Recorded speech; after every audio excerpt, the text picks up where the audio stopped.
हिंदी में यूपीएससी की तैयारी से संबंधित प्रोग्राम्स को देखने के लिए सब्सक्राइब करें स्टडी IQ-IAS हिंदी। आप सभी का एक बार पुनः स्वागत है स्टडी IQ-IAS के हिंदी ऑनलाइन प्लेटफॉर्म पर। मेरा नाम है अभिषेक कुमार। हर बार दिल्ली प्रदूषण बहुत ज्यादा न्यूज में रहता है और इस बार कुछ खासा न्यूज में रहा है। इसका मुख्य कारण है कि दिल्ली के अलावा यदि वर्ल्ड लेवल पर हम बात करें तो कई क्षेत्र ऐसे हैं, जैसे पाकिस्तान के मुल्तान पर मैंने इससे पहले एक वीडियो बनाई थी जिसमें मैंने बताया था कि पाकिस्तान का जो मुल्तान क्षेत्र है और लाहौर वाला इलाका है, यहां पर AQI 1900 और लगभग 2000 के समीप पहुंच गया था, जिसके कारण इस पूरे क्षेत्र में लॉकडाउन जैसी एक्टिविटी लागू कर दी गई थी। ऐसा ही कुछ दिल्ली NCR वाले रीजन में देखने के लिए मिला है। दिल्ली NCR यानी कि वह क्षेत्र जिसको भारत का राष्ट्रीय राजधानी क्षेत्र का दर्जा दिया जाता है, वहां पर इस फोटो को देखकर आप अंदाजा लगाएं कि विजिबिलिटी कितनी ज्यादा कम हो गई है। और यदि इसको हम समझने का प्रयास करें तो यह पूरा चैप्टर आपके आपदा प्रबंधन, डिजास्टर मैनेजमेंट से डायरेक्ट कनेक्टेड है। वहां पर एयर पॉल्यूशन के बारे में जब आप पढ़ते हैं तो दिल्ली पॉल्यूशन का जिक्र वहां पर अवश्य होता है। इस आर्टिकल को जरा ध्यान से देखिएगा कि Delhi wakes up to season worst air quality, यानी कि इस पूरे सीजन की जो सबसे गंदी एयर क्वालिटी थी, यानी कि 500 से ज्यादा, जिसको सबसे खराब और साथ में सबसे गंभीर स्थिति माना जाता है, उस स्थिति में ये दिल्ली पहुंच गई है। लगभग 35 निगरानी स्टेशन थे इसमें, जहां पर AQI जो एयर क्वालिटी इंडेक्स होता है, इसके द्वारा दिल्ली की वायु सूचकांक में वायु का पता लगाया गया था कि भाई किस एरिया की वायु कितनी ज्यादा प्रदूषित है। और इसमें जो द्वारका वाला सेक्शन है ये सबसे ज्यादा प्रदूषित माना गया। इसके कारणों पर डिस्कस हो चुका है पहले भी कि भाई इसके कारण क्या है। हरियाणा, पंजाब में जो पलारी जलाई जा रही है और सो आसपास के एरिया में, अब चूंकि शीतकाल में ये एक्टिविटी होती है, शीतकाल में होने का मेन रीजन ये है कि आपने शायद ज्योग्राफी में पढ़ा भी होगा कि जो कोहरा, कुहासा, धुंध, स्मॉग जैसी एक्टिविटीज हैं, ये शीतकाल में घटित होने वाली घटनाएं हैं। और ये शीतकाल में अन्य जो प्रकार की एक्टिविटी हैं, यानी कि जिनको हम मानवीकृत एक्टिविटी का नाम देते हैं, जैसे कि पलारी जलाना, कृषि से होने वाला जो प्रदूषण है, यानी कि पलारी जलाने से होने वाला जो प्रदूषण है, इंडस्ट्री से निकलने वाला जो विषाक्त धुआं है, जो धूल और गैस है, और साथ में ये जो वाहनों के प्रयोग के द्वारा होने वाला प्रदूषण है, ये सभी संयुक्त रिस्पॉन्सिबल कारण माने जा रहे हैं इस दिल्ली पॉल्यूशन के। इसके कारण जो विजिबिलिटी है ये लगभग 150 मीटर बची है, जो कि बहुत ज्यादा कम है। ये जो 35 स्टेशनों में, यानी कि जो निगरानी की गई है 35 अलग अलग स्थानों पर, यहां पर 400 से ज्यादा AQI दर्ज किया गया है। AQI का अर्थ होता है एयर क्वालिटी इंडेक्स।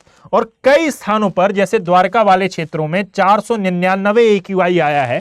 मतलब कि यह वो कंडीशन होती है जब किसी भी क्षेत्र में यदि इतना AQI आता है तो उस क्षेत्र की स्थानीय गवर्नमेंट लॉकडाउन डिक्लेयर कर देती है, यानी कि कुछ एसेंशियल रिक्वायरमेंट की चीजों को छोड़कर अन्य सभी चीजों पर प्रतिबंध लगा देती है। अब दिल्ली में किन किन चीजों पर प्रतिबंध लगाया है ये जानना थोड़ा सा इंपॉर्टेंट है। सभी चीजों पर नहीं लगाया है, परंतु हाँ, कुछ ऐसी चीजें जो ज्यादा प्रदूषण करती हैं उन पर अवश्य प्रतिबंध लगाया है। 2 मिनट रुकिएगा, फिर मैं इसके बारे में बताता हूं। याद रखें कि जो एयर क्वालिटी इंडेक्स है, इसके बढ़ने से और ये साथ में ये जो विजिबिलिटी प्रभावित हुई है, इसका सबसे ज्यादा असर उड़ानों पर पड़ा है। यानी कि यहां आप देख रहे हो कि विभिन्न प्रकार के आर्टिकल्स मैंने यहां पर लगाए हुए हैं। स्कूल, कॉलेजेस बंद होने वाले हैं। अब ये अलग अलग डिसीजन लिया जाएगा समयानुसार, उसके बारे में बाद में डिस्कस करेंगे। जो इंडिगो है और साथ में ये जो दिल्ली एयरपोर्ट है, इसने भी ऑफिशियल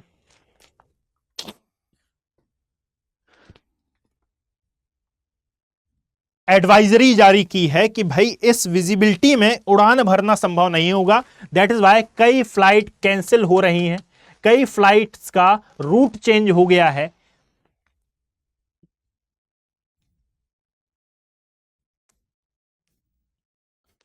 और ये सब किया जा रहा है सेफ ट्रेवल को मद्देनजर रखते हुए। देखिएगा, अब ये जो लॉकडाउन लगा है, एक्चुअल में ये ग्रेफ 4 का लॉकडाउन है। अब ये ग्रेफ 4 क्या होता है, क्योंकि अब ये आप बहुत बार सुनेंगे आने वाली न्यूज़ेस में, और साथ में अलग अलग स्थानों पर आपको इसका प्रयोग भी करना होगा, ग्रेफ 1, ग्रेफ 2, ग्रेफ 3 और ग्रेफ 4। तो आज हम ग्रेफ 4 की बात करते हैं कि एक्चुअल में जब भी लॉकडाउन लगाया जाता है और जब भी एयर क्वालिटी इंडेक्स आता है तो उसमें पता लगाया जाता है कि ये किस ग्रेफ में इसको रखा जाए। जैसे जितने भी इंडस्ट्रियल हब हैं, चाहे वो बेंगलोर हो, चाहे वो दिल्ली हो, है ना, नोएडा वाला एरिया हो, इन तमाम क्षेत्रों को, चेन्नई वाला क्षेत्र हो, इन तमाम क्षेत्रों में अक्सर ग्रेफ 4 लागू होता रहता है। और ये जो ग्राफ 4 है इसमें किया क्या जाता है, तो जितनी भी आवश्यक वस्तुओं को लाने और ले जाने वाले जो स्वच्छ ईंधन वाले व्हीकल हैं, यानी कि जैसे एलएनजी हो सकता है ना, यहाँ पर सीएनजी के वाहन हो सकते हैं, जो BS6 जो लेटेस्ट वाहन होते हैं उसमें भी डीजल, और जो इलेक्ट्रिक वाहन होते हैं इनका प्रयोग करने वाले ट्रकों को छोड़कर दिल्ली में अन्य किसी को भी प्रवेश की अनुमति नहीं दी जाएगी। साथ में ऐसे वाहन जो दिल्ली में पंजीकृत हुए हैं, मगर मैं किन वाहनों की बात कर रहा हूं, तो वाणिज्यिक वाहन, जो निजी वाहन है उनके लिए नहीं, निजी वाहनों के लिए जो ऑड इवन नंबर था वो लागू किया जाना है। अभी किया नहीं गया है, परंतु हाँ आगामी भविष्य में यदि ये और ज्यादा बढ़ता है, ये स्टेट गवर्नमेंट के ऊपर रिस्पॉन्सिबिलिटी छोड़ी गई है कि भाई आप दिल्ली एनसीआर वाले क्षेत्र में ऑड इवन सिस्टम लागू करना चाहते हैं कि नहीं। ऑड इवन सिस्टम आज से लगभग 5 साल पहले आपने बहुत सुना होगा, इससे आप परिचित भी होंगे। अब यहां पर ध्यान रखिएगा कि जितने भी प्रकार के वाणिज्यिक वाहन हैं उसमें से भी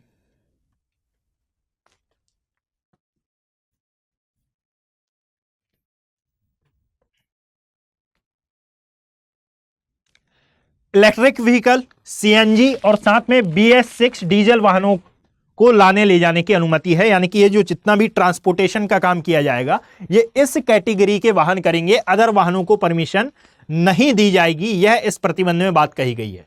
10वीं और 12वीं की कक्षाओं को छोड़कर अन्य सभी कक्षाओं को स्थगित कर दिया है और कहा गया है कि आप जैसे वर्क फ्रॉम होम किया करते थे और साथ में हम लॉकडाउन में घरों से क्लास लिया करते थे, अब सेम वही कंडीशन होगी। स्टडी IQ में क्या होगा भाई, तो स्टडी IQ ऑनलाइन प्लेटफॉर्म है, आप पहले भी घर से पढ़ाई करते थे और अभी भी आप घर से ही पढ़ाई करेंगे, तो इसका इम्पैक्ट हम पर कुछ नहीं पड़ने वाला।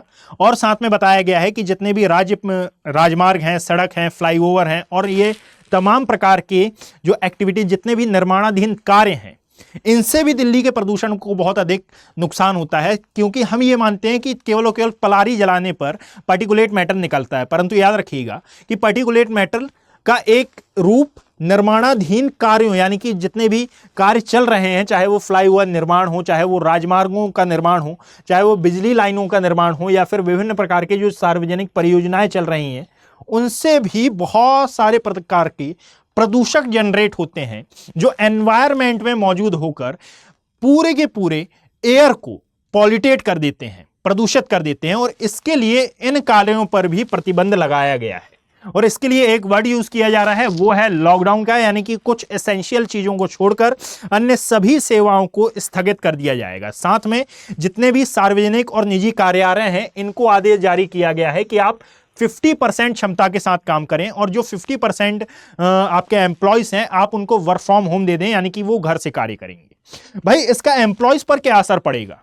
इसका एम्प्लॉयज पर यह असर पड़ेगा कि यदि आप ऑफिस जा रहे हैं, एक पर्सन है, यदि ये ऑफिस जा रहे हैं तो ऑफिस जाने के लिए किसी ना किसी व्हीकल का यूज करेंगे आप, और यदि आप व्हीकल का यूज करेंगे तो भाई यदि 100 लोग ऑफिस जा रहे हैं तो 100 व्हीकल का यदि यूज होता है, और यदि वहीं पर आप 50% अपनी क्षमता घटा देते हैं, मतलब कि एक दिन 50 आएंगे, दूसरे दिन 50 आएंगे, तो कहीं ना कहीं इसके द्वारा एयर पॉल्यूशन कंट्रोल किया जा सकता है। अब ऐसा नहीं है कि बिल्कुल शून्य हो जाएगा या फिर बिल्कुल नियंत्रित हो जाएगा, पर हाँ काफी हद तक इसको कंट्रोल अवश्य किया जा सकता है। इसलिए ये तमाम प्रकार की एडवाइजरी जारी की गई है। राज्य सरकारों को कहा गया है कि ये तो हमने फैसला लिया है केंद्र सरकार ने, अब आप अपने लेवल पर भी फैसला ले सकते हैं कि भाई आपको ये ऑड इवन लागू करना है या नहीं करना है। व्यावसायिक गतिविधियां हैं उनको किस प्रकार से आप कंट्रोल करें, और साथ में ये कॉलेजेस और अन्य प्रकार के संस्थानों को आप किस प्रकार से कंट्रोल कर सकते हैं, ये सब आपकी रिस्पॉन्सिबिलिटी है।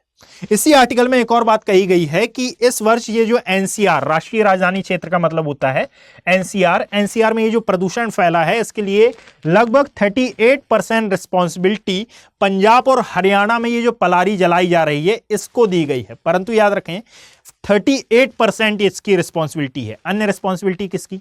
तो ये जो डेवलपमेंट हो रहा है और ये जो अंधाधुंध डेवलपमेंट हो रहा है, शीतकाल में मैंने पहले ही बताया कि ये जो ज्योग्राफिकल टर्म्स हम यूज करते हैं, कोहरा, कुहासा, धुंध, इसका बहुत ज्यादा इंपैक्ट दिल्ली वाले क्षेत्र में पड़ता है, और यही एक रिस्पॉन्सिबल महत्वपूर्ण कारण बताया जा रहा है दिल्ली प्रदूषण के लिए।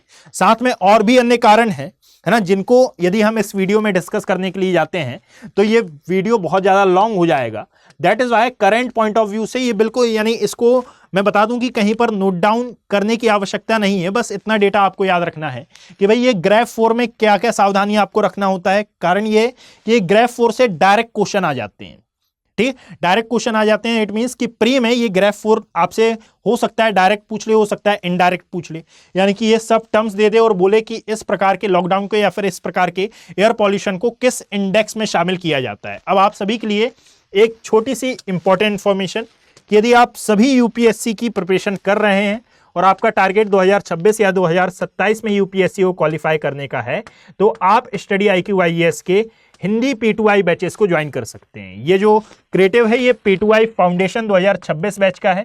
और किसी भी बैच को ज्वाइन करने से पहले यदि आपको मेरा कंटेंट पसंद आता है और वाकई में आप मुझे अप्रिशिएट करना चाहते हैं तो AKB लाइक कोड का यूज करके आप मैक्सिमम डिस्काउंट तो पा ही सकते हैं, साथ ही साथ याद रखें कि आप मेरी मेंटरशिप भी पा सकते हैं, अर्थात पूरी यूपीएससी की जर्नी में जो भी हडल्स आपको आएंगे आप उनका सॉल्यूशन मेरे साथ कर सकते हैं। और इस पूरी वीडियो की PDF पाने के लिए आप geography by Abhishek Kumar Telegram channel को विजिट भी कर सकते हैं।